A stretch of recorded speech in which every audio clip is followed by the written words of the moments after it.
할렐루야. 1월 22일 월요일 새벽 기도를 시작하겠습니다. 사도신경으로 우리 신앙을 고백합니다. 나는 전능하신 아버지 하나님 천지의 창조주를 믿습니다. 나는 그의 유일하신 아들 우리 주 예수 그리스도를 믿습니다.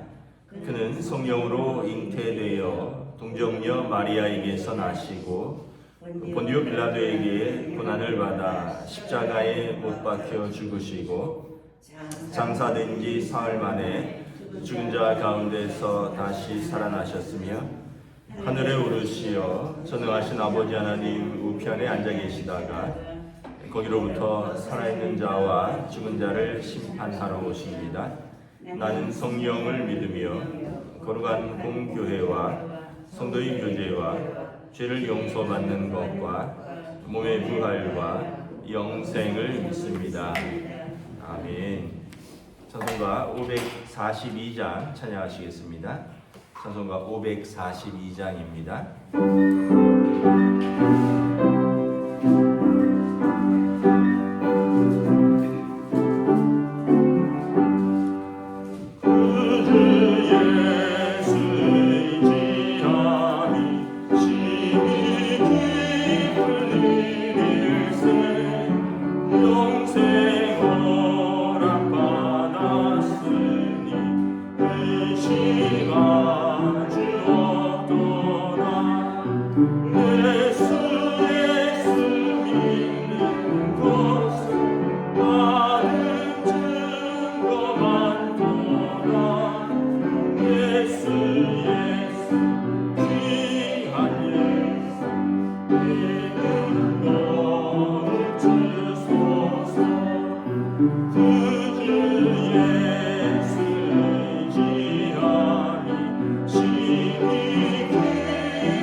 신약성경 마가복음 8장 14절에서 26절까지 말씀입니다.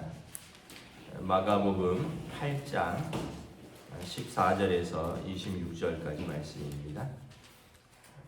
다 찾으신 줄 알고 저 여러분들이 한 절씩 교도하도록 하겠습니다. 마가복음 8장 14절에서 26절입니다. 제자들이 떡 가져오기를 잊었음에 배에 떡 한 개밖에 그들에게 없더라. 예수께서 경고하여 이르시되 삼가 바리새인들의 누룩과 헤롯의 누룩을 주의하라 하시니 제자들이 서로 수군거리기를 이는 우리에게 떡이 없음이로다 하거늘 예수께서 하시고 이르시되 너희가 어찌 떡이 없음으로 수군거리느냐 아직도 알지 못하느냐 깨닫지 못하느냐 마음이 둔하냐 너희가 눈이 있어도 보지 못하며 귀가 있어도 듣지 못하느냐 또 기억하지 못하느냐 내가 떡 5개를 5,000명에게 떼어줄 때 조각 몇 바구니를 거두었더냐 이르되 12이니이다 또 7개를 4,000명에게 떼어줄 때 조각 몇 광주리를 거두었더냐 이르되 7이니이다 이르시되 아직도 깨닫지 못하느냐 하시니라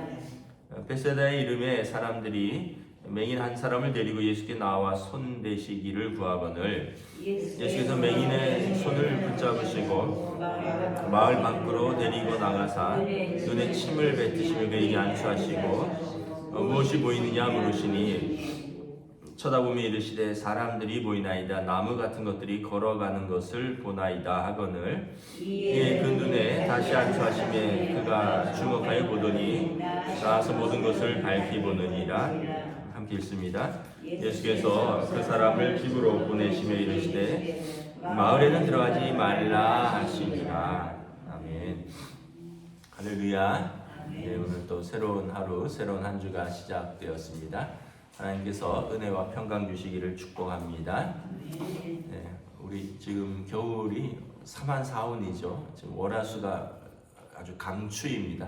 근데 지금 눈이 오고 있어갖고 조금 또 걱정이 되네요. 그래서 우리 어른들은 하여튼 지금 넘어지시면 큰일 납니다. 어른들은 넘어지시면 아주 큰일 나니까 조심조심하시고. 웬만한 외출도 좀 자제하시는 게 좋을 것 같아요. 월화수는 너무 추워서.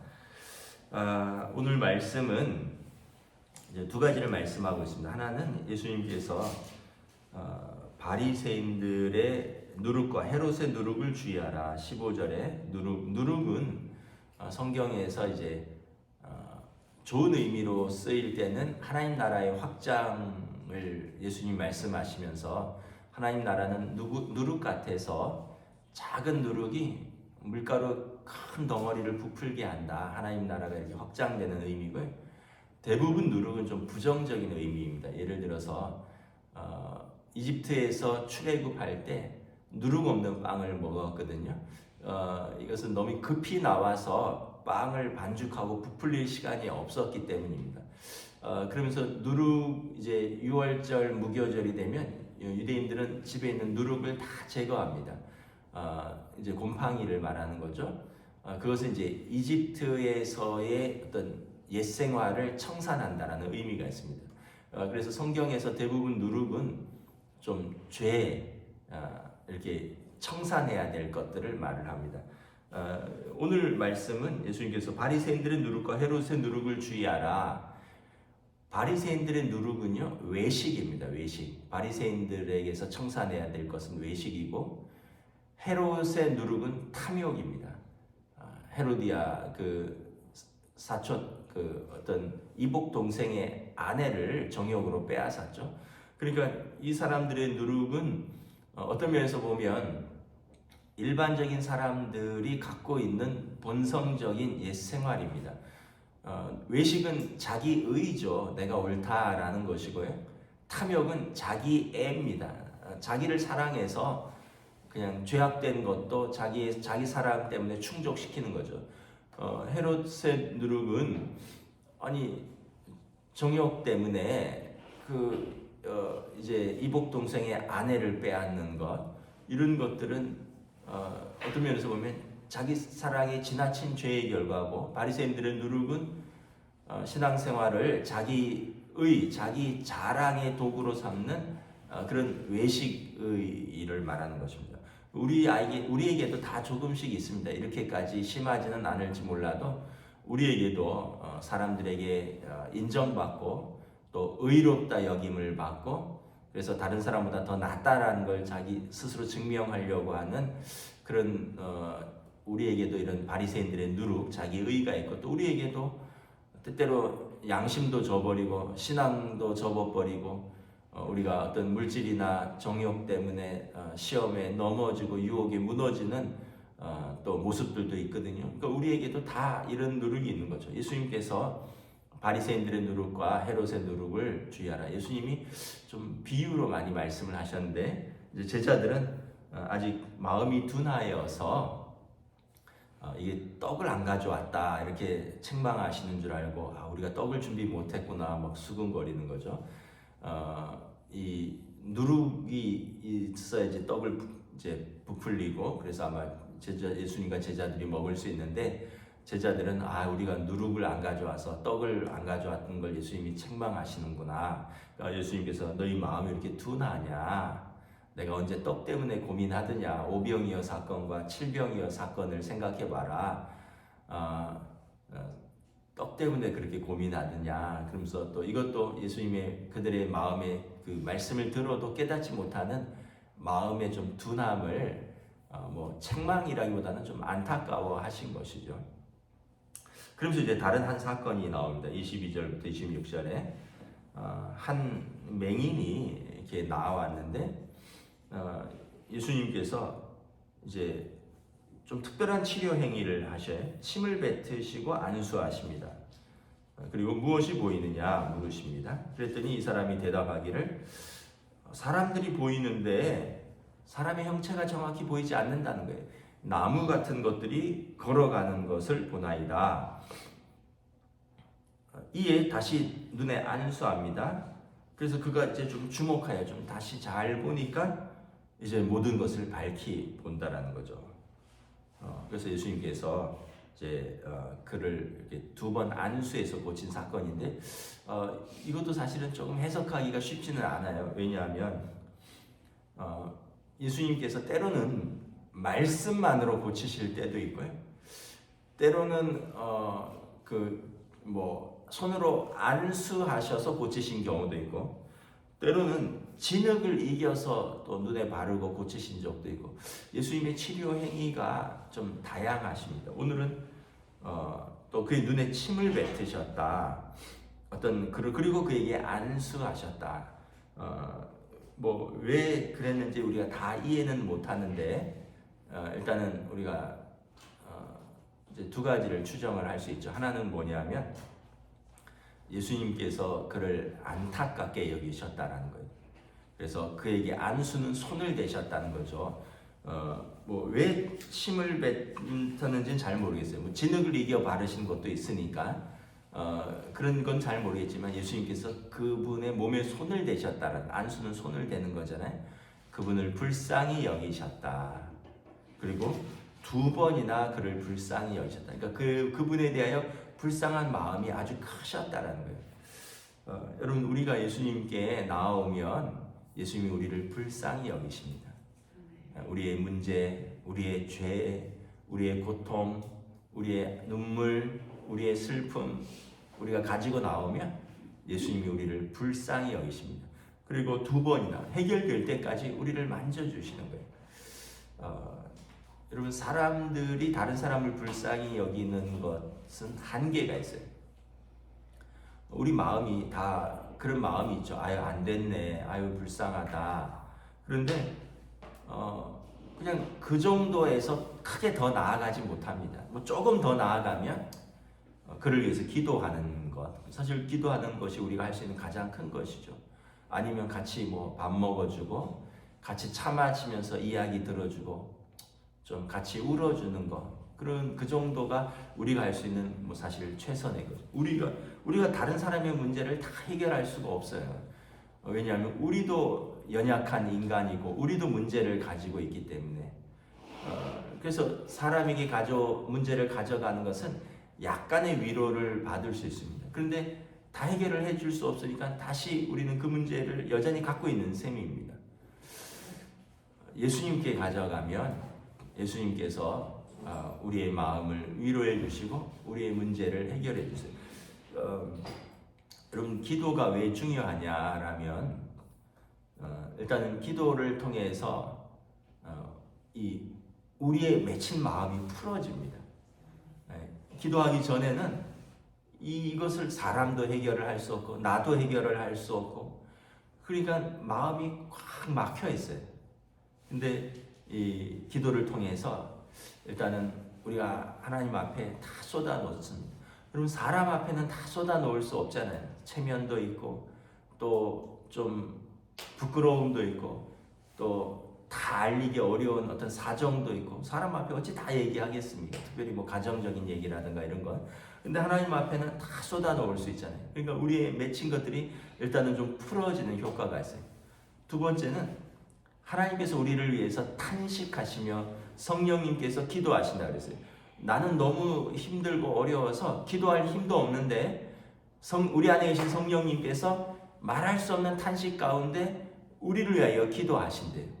그러니까 나는 기도할 힘이 없어도 내가 기도의 자리로 나오면 내 안에 계신 성령님께서 하나님 앞에서 나의 문제를 가지고 탄식하면서 기도하시는 거예요. 그러니까 나도 풀어지지만 내 안에 계신 성령님이 나를 위해서 기도하시는 거예요. 여러분 부모들이 자녀를 위해서 대신 기도하잖아요. 자녀가 믿음이 없어서 또는 기도할 힘이 없을 때 부모들이 대신 기도하는 것처럼 성령님이 보혜사잖아요. 우리 곁에서 우리를 위해서 도우시고 우리를 위해서 예수님 앞에서 하나님 앞에서 간구하시는 분이니까 그래서 이게 기도의 자리가 중요한 거죠. 그래서 이제 기도의 과정을 이렇게 걸치고 나면 결과가 내 뜻대로 안 될 수도 있는데 그걸 우리에게 이렇게 받아들일 수 있는 마음을 주십니다. 기도의 과정을 안 거치면 그렇게 섭섭해요. 그렇게 내가 마음에 품었는데 그런데 이게 안 되니까 그렇게 섭섭하고 낙심되는데 기도하는 시간을 쫙 거치면 그 과정을 통해서 일단은 인내할 수 있고 버틸 수 있는 힘을 주시고 그리고 그래 이걸로 하나님이 나를 버리신 것이 아니다. 그럼에도 불구하고 하나님 나를 사랑하신다. 이걸 깨닫게 되니까 기도의 과정을 다 거치고 나면 그 문제가 내 뜻대로 안 풀려도 우리가 그걸 받아들일 수 있게 돼요. 다시 일어설 수 있는 힘을 주시는 거예요. 그래서 기도가 중요한 거예요. 그래서 나중에 보면 내 뜻대로 안 된 것 같지만 하나님께서 사랑하시는 자, 그 뜻대로 부르심을 받은 자에게 모든 것이 합력하여 선을 이루는 그때는 내가 눈이 안 열려서 마음이 둔하여서 내 뜻대로 안 돼서 속상했는데 돌아보니까 하나님께서 더 선한 길로 합력하여 선한 걸로 인도하셨구나라는 것을 이 기도의 과정을 다 거치고 나면 그걸 또 이해할 수 있는 그런 믿음이 생기는 겁니다. 그래서 여러분 문제가 있으면 예수님께 가지고 나오는 거예요. 예수님의 이름으로 하나님께 나아가는 거죠. 예수님께서 이 사람을 2번이나 이렇게 안수하시는 거죠. 근데 이제 이 사람도 처음에는 단번에 나은 게 아니에요. 24절에 보면 사람들이 보이는데 나무 같은 것이 걸어다니는 것이 보입니다. 이게 이제 명확하게 보이지 않는 거죠. 그냥 어슴푸레하게 보이는 거예요. 그 눈 나쁜 사람이 안경 벗으면은 사람들이 걸어가는데 나무 같은 것이 걸어가는 것처럼 보이거든요. 뭐 그런 거예요. 그런데 예수님이 다시 안수하시고 다시 보라 하니까 이제 다시 밝히 보이는 문제다. 이것은 우리의 믿음의 점진적인 성장을 보여주는 것입니다. 여러분 예수 믿고 우리 안에 성령님이 임하시면 단번에 이루어지는 것은 뭐냐면 거듭남입니다. 중생. 이것은 단번에 이루어지는 거예요. 우리가 회개하고 예수님 믿을 때 우리가 하나님의 자녀가 되는 것은 단번에 이루어지는 겁니다. 중생이라고. 그런데 이제 성화라고 해서 제자의 길을 쭉 변화되고 걸어가는 것은 단번에 이루어지는 것이 아니라 점진적인 것이고요. 이게 평생에 걸친 믿음의 분투입니다. 그래서 우리가 나는 신앙생활 지금까지 했는데 믿음이 많이 부족한 것 같아요. 너무 낙심할 필요가 없습니다. 원래 우리는 하나님 앞에 설 때까지 계속 성장하는 거예요. 어떤 사건을 통해서 때로는 어떤 시험을 통해서 때로는 어떤 고난을 통해서 이제 그런 성장의 기회들이 계속 깊어지는 거죠. 오히려 아무 일 없을 때는 성장할 일이 없을 수도 있어요. 왜냐하면 아무 일 없고 너무 잘 되니까 특별히 기도할 일이 없거든요. 근데 이제 고난이라든가 시험이라든가 어떤 문제 속에서 우리가 기도하면서 하나님을 알아가고 하나님을 만나가고 그런 믿음의 경험들이 계속 쌓이면서 더 깊어지는 거죠. 베드로를 보세요. 베드로도 우리가 잘 아는 그 베드로, 생명의 말씀이 여기 있사오며 우리가 어디로 가리이까? 다 갈지라도 우리는 주를 버리지 않겠나이다 했었고요. 사람들이 예수님이 누군지 몰라서 엘리야냐 뭐 어떤 선지자 중에 한 명이냐 할 때 베드로는 주는 그리스도시요 살아계신 하나님의 아들이십니다 해서 예수님의 칭찬을 받았고, 베드로는 늘 예수님 제일 앞장섰던 사람인데 베드로도 예수님 위기 상황에서 예수님을 내가 알지 못한다라고 3번이나 부인했잖아요. 그런데 부활하신 예수님이 그를 만나시고 다시 그에게 사랑을 확인하시고 그에게 다시 사명을 주시죠. 내 양떼를 먹이라 치라. 그러면서 베드로가 다시 깊이 주님의 제자로 나아가는 것입니다. 너무 낙심할 필요는 없어요. 우리가 저도 그렇고 여러분들도 그렇고 한결같은 믿음이 있다면 뭐 너무나 감사하죠. 근데 우리도 약한 인간이다 보니까 뭐 잠깐 좋으면은 막 해해하다가 또 잠깐 어려우면 또 크게 낙심했다가 또 어떤 때는 믿음이 막 베드로처럼 막 그렇게 고백했다가 또 어떤 때는 정말 또 베드로처럼 또 주님 안 계신 거 아니야 막 이런 것도 우리의 그 연약함인 거죠. 그걸 다 아신다는 거예요. 예수님이 다 아셔요. 그래서 우리에게 성령님을 보내주신 것입니다. 그래서 이 맹인의 그 점진적인 어떤 눈에 보이는 것은 우리의 믿음의 눈이 점진적으로 떠지는 것을 비유하는 것입니다. 그래서 중요한 게 뭐냐 하면 끝까지 붙어 있는 거예요. 예수님께 끝까지 붙어 있는 것이 중요합니다. 여러분 잘하는 것은 중요한데 잘하기가 그렇게 쉽지 않잖아요. 그냥 끝까지 견디는 게 더 중요해요. 잘하다가 중간에 탈락한 사람이 얼마나 많은지 몰라요. 그래서 좀 더딘 것 같은데 그냥 끝까지 붙어 있는 게 중요해요. 예수님이 포도나무요, 우리는 가지인데 가지는 스스로 열매 맺으려고 하지 말고 그냥 나무에 붙어 있기만 하면 돼요. 나무가 우리에게 공급하는 거예요. 내가 스스로 열매 맺으려 하다가 넘어지고 시험에 들고 믿음이 파선하고 이런 사람들이 얼마나 많은지 몰라요. 그래서 여러분 오늘 말씀을 통해서 우리가 또 기도해야 돼요. 제자들처럼 우리의 둔한 마음, 말씀을 들어도 깨닫지 못하는 우리의 둔한 마음, 또 이 맹인처럼 예수님이 만져주셔도 한 번에 또 보이지 못하는 우리의 이 둔한 눈, 우리의 둔한 눈을 열어주시고 우리의 둔한 마음을 깨닫게 해주셔서 우리로 하여금 주님의 진리의 말씀을 날마다 알아가게 하시고 우리로 하여금 이 믿음의 길을 날마다 한 걸음씩 진보로 나아가는 저희들로 인도하여 주시옵소서. 그래서 여러분 토끼와 거북이의 그것이 뭐 현실에서는 어떤지는 모르겠지만 믿음에서는 분명한 진리라고 저는 생각합니다. 막 냄비 신앙이라 그러잖아요. 막 뜨겁게 불타올랐다가 어느 날 믿음에 파산한 사람들도 많이 있습니다. 그런데 더딘 것 같고 근데 꾸준히 그냥 꼼지락꼼지락 거리면서 계속 앞으로 나아가서 나중에 보면 중간에 그만둔 사람들보다 훨씬 더 하나님 앞에서 더디지만 느린 것 같지만 끝까지 믿음의 경주를 걸어가는 사람들이 있어요. 그래서 저와 여러분들이 더디지만 또 느리지만 날마다 깨닫고 날마다 믿음의 눈이 조금씩 떠지고 포기하지 아니하고 선을 행하는데 낙심하지 말지니 포기하지 아니하면 때가 이름에 거둘 것을 믿고 여러분 오늘 하루도 믿음으로 걸어나가시길 우리 주님의 이름으로 축복합니다. 네, 예수님은 절대 우리를 포기한 적이 없으십니다. 하나님은 우리를 버리지도 않고 떠나지도 않으셔요. 우리가 낙심하고 우리가 포기하는 것뿐입니다. 우리 주님은 오늘도 제자들을 포기하지 않으시고 이 맹인을 포기하지 않으시고 끝까지 사랑하시는 모습을 볼 수 있습니다. 기도하겠습니다. 하나님 은혜를 감사합니다.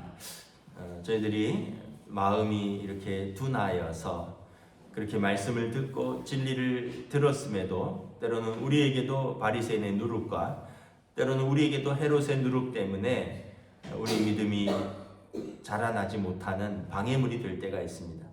또한 주님이 만져주시고 주님이 우리를 위하여 안수하시고 기도해 주셔도 우리의 눈이 점진적으로 떠지면서 더디게 성장하는 우리 믿음을 바라봅니다. 그러함에도 불구하고 예수님께서 그 제자들을 포기하지 아니하시고 자기에게 주신 사람들을 사랑하시되 끝까지 사랑하시는 것을 봅니다. 십자가에서 세례 요한을 제외하고는 다 도망갔고 베드로도 부인했지만 예수님은 그 도망가고 낙심하여 고향으로 낙향한 제자들을 친히 찾아가셔서 그들과 대화하시고 그들과 다시 식사하시고 또 그들에게 사랑을 확인하시고 또 그들에게 사명을 주시는 우리 주님의 모습을 바라봅니다. 한 번도 우리를 포기한 적이 없으시고 오히려 끝까지 우리를 사랑하시는 우리 주님의 모습을 보면서 우리도 주님 앞에서 우리의 믿음을 포기하지 아니하고 더디지만 주님의 그 사랑 속에서 오늘도 하루하루 제자의 길을 걸어나갈 수 있도록 주여 인도하여 주시옵소서. 감사를 드리오며 우리 주 예수 그리스도의 이름으로 기도드리옵나이다. 아멘. 하늘에 계신 우리 아버지, 아버지의 이름을 거룩하게 하시며 아버지의 나라가 오게 하시며 아버지의 뜻이 하늘에서와 같이 땅에서도 이루어지게 하소서. 오늘 우리에게 일용할 양식을 주시고 우리가 우리에게 잘못한 사람을 용서하여 준 것 같이 우리 죄를 용서하여 주시고 우리를 시험에 빠지지 않게 하시고 악에서 구하소서. 나라와 권능과 영광이 영원히 아버지의 것입니다. 아멘.